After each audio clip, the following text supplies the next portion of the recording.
आज करेंगे प्रश्नावली 3.1 का प्रश्न नंबर 1। निम्न समस्याओं में रैखिक समीकरण युग्म बनाइए। कक्षा 11 के 10 विद्यार्थियों ने एक गणित की पहेली प्रतियोगिता में भाग लिया। यदि लड़कियों की संख्या लड़कों से 4 अधिक हो तो प्रतिभागी लड़कों और लड़कियों की संख्या ज्ञात कीजिए। तो प्रश्न में क्या दे रखा है? माना लड़कियों की संख्या x,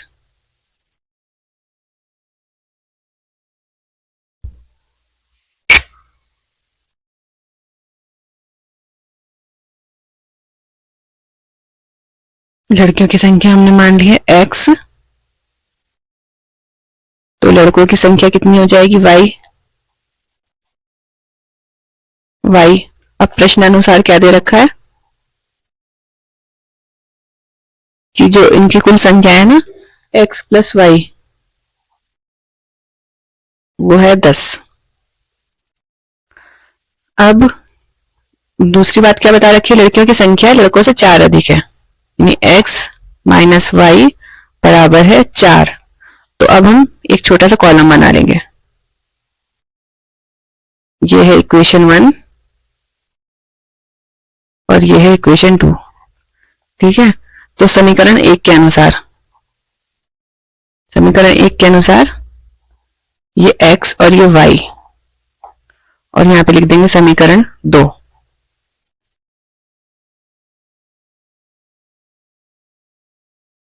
ये हो जाएगा हमारा समीकरण 2 का x और y। समीकरण 1 में सबसे पहले x को मान लेंगे 0। ठीक है, इसको 0 मान लें, यानी अब यहाँ पे x वाली जगह पे कुछ नहीं है, तो y बराबर कितना हो जाएगा? 10।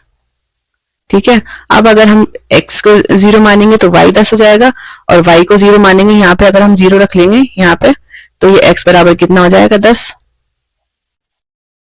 अब उसी तरीके से इस समीकरण में करेंगे। x की जगह पे हम रखेंगे 0, एक बार x की जगह पे 0 रख लेंगे, एक बार y की जगह पे 0 रख लेंगे। अगर x की जगह पे हमने 0 रख लिया तो y बराबर क्या हो जाएगा? माइनस का 4। और अगर हमने y की जगह पे 0 रख लिया तो x बराबर हो जाएगा 4। तो इन्हीं दोनों समीकरणों को यूज करके हम एक ग्राफ ड्रॉ कर लेंगे। ठीक है, जैसे अभी मेरे पास ग्राफ पेपर नहीं है तो आप इस तरीके से कर सकते हैं। ग्राफ पेपर पे इस तरीके से एक एक्सिस बना लिया, ये वाला हो जाएगा y एक्सिस, ये x एक्सिस। ठीक है, ये माइनस का x और ये माइनस का y। तो जो x के जितने भी पॉजिटिव नंबर है वो इधर लिख लें आप, और y के सारे इधर लिख लें। और जहां पे भी आपको मिलेगा, जैसे x 0 y 10, यहाँ पे मिल गया 10। ठीक है, 0 10 ये हो गया। और दूसरा क्या है? x 10 y 0, जहां पे x पे 10 आ रहा है और y 0 हो रहा है वहां पे लिख लें। ठीक है, और फिर इन दोनों को मिला दे, एक लाइन ये बन जाएगी। अब दूसरे समीकरण के लिए x 0 है और y है -4, x 0 और y -4, तो दूसरा हमें यहाँ का ही मिलेगा बिंदु माइनस पे।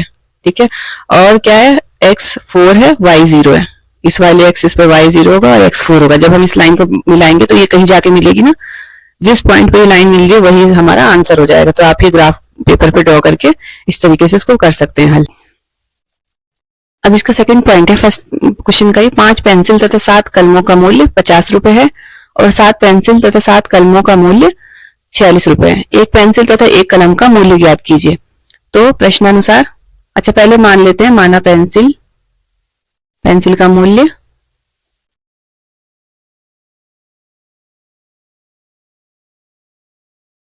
x है, पेन का मूल्य बराबर y। तो प्रश्नानुसार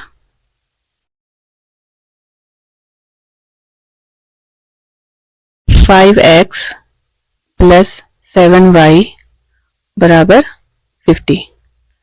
ठीक है, अब दूसरा, ये तो इक्वेशन हो गई हमारी 1। दूसरी इक्वेशन इस वाले पॉइंट से बनेगी। 7 पेंसिल यानी 7x और 5 कलम यानी 5y बराबर 46। अब ये तो हमारी इक्वेशन हो गई दोनों। अब ठीक इसी तरीके से हमें 2 टेबल्स बनानी होंगी छोटी छोटी सी। यहाँ लिख देंगे x और यहाँ y। उसी तरीके से एक छोटी सी टेबल यहाँ ड्रॉ कर लेंगे, x और ये y। यहाँ पे समीकरण 1 को सॉल्व करके इसमें करेंगे और समीकरण 2 को यहाँ। तो समीकरण 1 में x को 0 मानेंगे और इधर वाले में y को 0। चलिए अगर हम x को 0 मान लें यहाँ पे, तो ये वाला जो पूरा जो टर्म है ये तो 0 ही हो जाएगी। बचेगा क्या हमारे पास, ये इधर रफ वर्क इधर कर लेते हैं, 7y बराबर 50। तो y बराबर कितना होगा 50/7, तो हो जाएगा 7.1। ठीक है, y आ जाएगा 7.1। अब अगर y को 0 मान लें, यहाँ पे y 0 है ना, y को 0 करेंगे तो ये वाली टर्म पूरी 0 हो जाएगी। ठीक है, बचेगा 5x बराबर 50, x बराबर हो जाएगा 10, यहाँ पे लिख लेंगे 10। तो ये वाले समीकरण का तो हमें मिल गया। अब दूसरे समीकरण से सॉल्व करते हैं। x बराबर 0, x 0 करेंगे तो ये वाली पूरी टर्म 0 हो जाएगी। बचेगा क्या, 5y बराबर 46, y बराबर 46/5, तो हो जाएगा 9.2, y आ जाएगा 9.2। दूसरे में y को 0 कर लेंगे इस वाले को। ठीक है, इस यहाँ पे y 0 करेंगे तो ये पूरी टर्म 0 हो जाएगी। बचेगा 7x बराबर में 46, 7x बराबर में 46, जिसको सॉल्व करेंगे तो हो जाएगा 46/7, 7 6 42 और 6.5।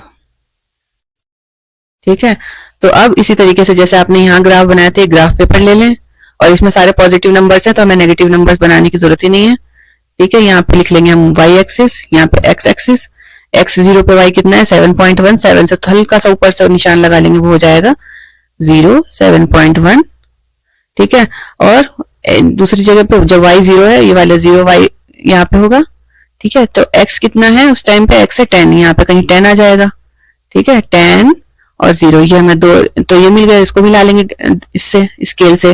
ठीक है, अब उसके बाद दूसरी इक्वेशन में x बराबर 0 पे y की वैल्यू है 9.2, तो ये इससे और आगे कहीं आएगा। ठीक है, यहाँ कहीं आ जाएगा 9.2। और दूसरी जगह जब y 0 है तो x की वैल्यू है 6.5, यहाँ कहीं 6.5, उसको स्केल से मिला देंगे। जिस जगह पे ये दोनों लाइनें एक दूसरे को काटेंगी वही हमारा आंसर हो जाएगा। तो इस तरीके से ग्राफ आप खुद से ड्रॉ करके इस टेबल के अकॉर्डिंग ड्रॉ करें, जहां पे लाइनें इंटरसेक्ट करेंगी यानी एक दूसरे को काटेंगी, वहीं पे आंसर मिलेगा आपको। अब प्रश्न 2 है कि अनुपातों की तुलना करनी है हमें। ठीक है, कि a1/a2, b1/b2 और c1/c2 इनकी तुलना करके पता लगाना है कि जो इक्वेशंस दी हुई हैं, तो उन इक्वेशन को अगर हम ग्राफ बनाएंगे, उनको अगर ग्राफी निरूपण करेंगे तो वो रेखाएं किस तरीके की बनेंगी, वो एक दूसरे को काटेंगी या समांतर होंगी या फिर संपाती यानी एक दूसरे के ऊपर ही चढ़ी हुई होंगी। ठीक है, तो देखिए 3 कंडीशंस होती है इसमें, a1/a2 और b1/b2। अगर ये दोनों इक्वल नहीं है तो इसका मतलब रेखाएं कैसी होंगी, प्रतिच्छेदी। ठीक है, प्रतिच्छेदी रेखाएं होंगी जो कि एक दूसरे को काटेंगी, और इसमें ऐसी कंडीशन में हमें आंसर मिलेगा। ठीक है, एक पॉसिबल आंसर मिल जाएगा इसके अंदर। अब अगर दूसरी कंडीशन ये हुई कि a1/a2 बराबर हो गया b1/b2 के, तो फिर हम क्या करेंगे, c1/c2 भी देखेंगे। अगर ये वाली कंडीशन हुई तो हमें c1 और c2 देखने की जरूरत नहीं है, लेकिन अगर a1/a2 और b1/b2 बराबर हो गए तो हमें c1/c2 भी देखना होगा। और अगर c1/c2 का भी वही अनुपात आया जो a1/a2 और b1/b2 का होगा, तो फिर ये रेखाएं क्या हो जाएंगी, समपाती। यानी एक ही लाइन, जैसे एक का ग्राफ बनाएंगे तो दूसरे का ग्राफ की जो लाइन आएगी ना वो भी उसी के ऊपर आएगी। ठीक है, प्रतिच्छेदी तो ये हो गई जो काट रही है, संपाती यानी एक के ऊपर ही एक चढ़ी हुई। तो इसमें भी आंसर निकाल सकते हैं हम, और कई सारे आंसर आएंगे। यहाँ पे लाइनें कई जगह मिल रही है ना, तो इसलिए हमें कई सारे आंसर, यहाँ पे एक ही जगह लाइन मिलती है, एक जगह काटती है, तो इसलिए एक ही आंसर, और इसमें कई जगह लाइन से एक दूसरे को टच करती हुई जा रही है, काट रही है, तो फिर इसमें कई आंसर मिलते हैं। अब तीसरी एक और कंडीशन होती है, a1/a2 बराबर हो गया b1/b2 के, ये वाली कंडीशन आ गई तो फिर हमने c1/c2 भी चेक किया, लेकिन अब जो है c1/c2 का अनुपात बराबर नहीं आया इन दोनों के अनुपात के। तो ऐसे में क्या होगा, समांतर, हमें जो रेखाएं मिलेंगी वो समांतर मिलेंगी, यानी एक रेखा यूं जा रही होगी, एक यूं जा रही होगी, कहीं नहीं मिलेगी आगे जाके भी, तो इसलिए हमें कोई सा भी इसमें उत्तर नहीं मिलेगा, x और y का कोई उत्तर नहीं मिल पाएगा हमें। ठीक है, तो इसी तरीके से हम इसको हल करते हैं। अब a और b ये सब क्या है, जो x के साथ जो लिखा रहता है ना, वो होता है a वाला टर्म। ठीक है, यहाँ पे a1 हो जाएगा 5, a2 हो जाएगा 7, फिर b1 हो जाएगा 4, b2 6, ठीक है, c1 हो जाएगा 8 और 9। अब कंपेयर कर लेते हैं, तो a1/a2 बराबर 5/7 B1/B2 बराबर -4/6। अब देखिए आप यहाँ पे देख रहे हैं ये और ये बराबर नहीं है ना, तो इसलिए हम लिख सकते हैं A1/A2 is not equal to B1/B2। अतः रेखाएं क्या होंगी? प्रतिच्छेदी। प्रतिच्छेदी होंगी।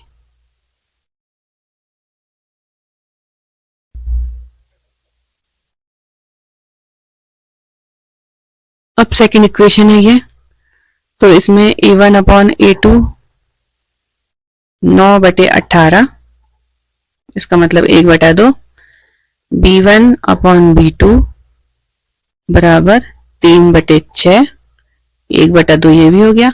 अब ये देखिए दोनों बराबर आ गया, A1/A2 और B1/B2 बराबर आ गया, तो अब हमें C1/C2 भी देखना पड़ेगा। C1/C2 देखेंगे 12/24, ये भी आ गया 1/2। तो यहाँ पे हमें दूसरी कंडीशन मिल रही है संपाती वाली, ठीक है। A1/A2 बराबर B1/B2 बराबर C1/C2। अतः रेखाएं कैसी होंगी? रेखाएं संपाती होंगी, यानी एक ही लाइन होगी उसके ऊपर ही दूसरी लाइन बन जाएगी, ठीक है। अब थर्ड पॉइंट देखते हैं। थर्ड के लिए A1/A2 बराबर हो जाएगा 6/2 जो कि हो जाएगा 3। B1/B2 बराबर 3/1, ये भी हो जाएगा 3। अब देखिए A1/A2 और B1/B2 ये दोनों सेम है, ठीक है। तो अब C1/C2 भी देखना होगा हमें। C1/C2 बराबर 10/9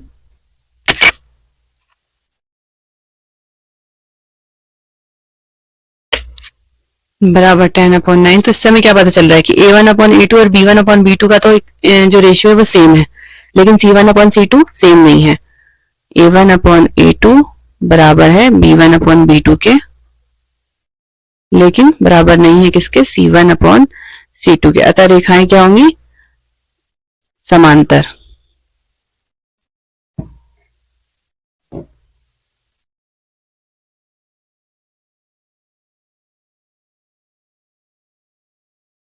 अतः रेखाएं समांतर होंगी। अब इसका तीसरा सवाल है, अनुपातों की तुलना कर ज्ञात कीजिए कि निम्न रैखिक समीकरणों के युग्म संगत हैं या असंगत। तो इससे पहले वाले सवाल में हमने पढ़ा था ना, दो कंडीशंस होती हैं। A1/A2 अगर B1/B2 के बराबर नहीं होगा तो ये वाली स्थिति में क्या होगा? ये संगत, यानी हम इसका आंसर निकाल सकते हैं। दूसरी कंडीशन में क्या था? A1/A2 बराबर B1/B2 बराबर C1/C2। अगर ऐसी कंडीशन आ गई तो वो क्या होगा? संगत लेकिन आश्रित होगा, यानी एक का अगर हमें मान पता चलेगा जब हम दूसरे का मान निकाल सकते हैं। संगत होगा और वो भी आश्रित होगा। और तीसरी कंडीशन A1/A2 बराबर B1/B2, लेकिन ये बराबर ना हो C1/C2 के, तो फिर उस टाइम पर वो युग्म होता है असंगत, यानी उसमें हम आंसर नहीं निकाल सकते। तो अब पता लगाना है इसमें इन वालों में से कौन सा संगत है कौन सा असंगत। तो A1/A2 करेंगे तो कितना हो जाएगा? 3/2।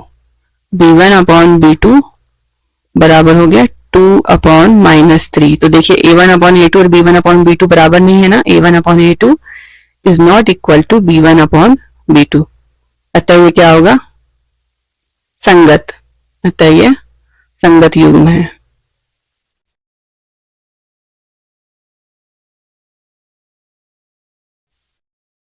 अब इसका सेकंड पॉइंट, A1/A2 2/4 ये हो गया A। अब B1/B2 बराबर 3/6। ऊपर नीचे दोनों जगह माइनस है तो फिर वो माइनस कैंसिल हो जाएंगे, ठीक है। यहाँ माइनस लिखने की जरूरत नहीं है, अगर एक जगह होता है एक जगह नहीं होता तो फिर हम लिखते। ये भी 1/2 हो गया, ये भी 1/2 हो गया। अब C1/C2 देखेंगे जो कि है 8/9। अब हमें साफ पता चल रहा है ना, ये और ये दोनों तो बराबर है और ये डिफरेंट है। तो A1/A2 बराबर है B1/B2 के, लेकिन ये C1/C2 के बराबर नहीं है। अतः ये क्या होगा? असंगत।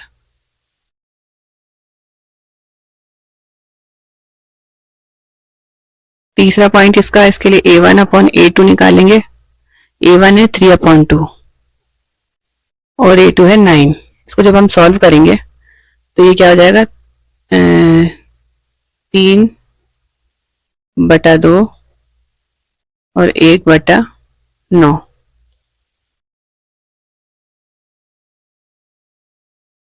तो ये हो जाएगा 1/6। अब B1/B2, B1 है 5/3/10। इसको सॉल्व करेंगे, 5/3 1/10, तो ये हो जाएगा 1/6। अब C1/C2 7/14, ये कितना आ रहा है, 1/2। तो अब आपको पता चल रहा है A1/A2 और B1/B2 तो बराबर है, लेकिन C1/C2 बराबर नहीं है। तो लिख लेते हैं A1/A2 बराबर B1/B2, C1/C2 इसके बराबर नहीं है, अतः ये युग्म क्या हो जाएगा, असंगत।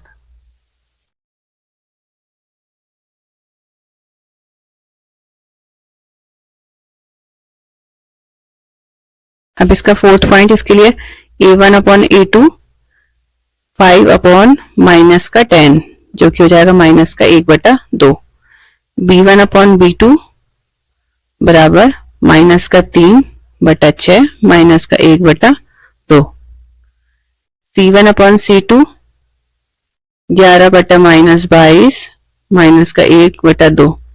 A1/A2 बराबर B1/B2 बराबर C1/C2, तीनों बराबर आ गए, अतः ये क्या हो जाएगा, संगत, आश्रित संगत होगा ये। ठीक है, आश्रित होगा, क्योंकि एक का मान पता चलेगा जब भी हम दूसरे का निकाल पाएंगे। फिफ्थ पॉइंट, इसका लास्ट पॉइंट, A1/A2 4/3/2, तो ये हो जाएगा 4/3, ये कट जाएगा तो हो जाएगा 2/3। फिर B1/B2, ये तो सिंपल है, 2/3। A1/A2 और B1/B2 बराबर आ गए, तो अब हमें C1/C2 भी देखना होगा। 8/12, इसको सिंप्लीफाई करेंगे तो 4 की टेबल से कट रहा है, 4 दूनी 8, 4 3 12, तो हमें मिल गया A1/A2 बराबर है B1/B2 के, जो कि बराबर है C1/C2 के, अतः ये युग्म क्या होगा, संगत और आश्रित।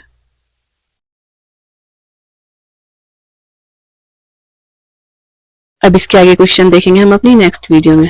Thanks for watching.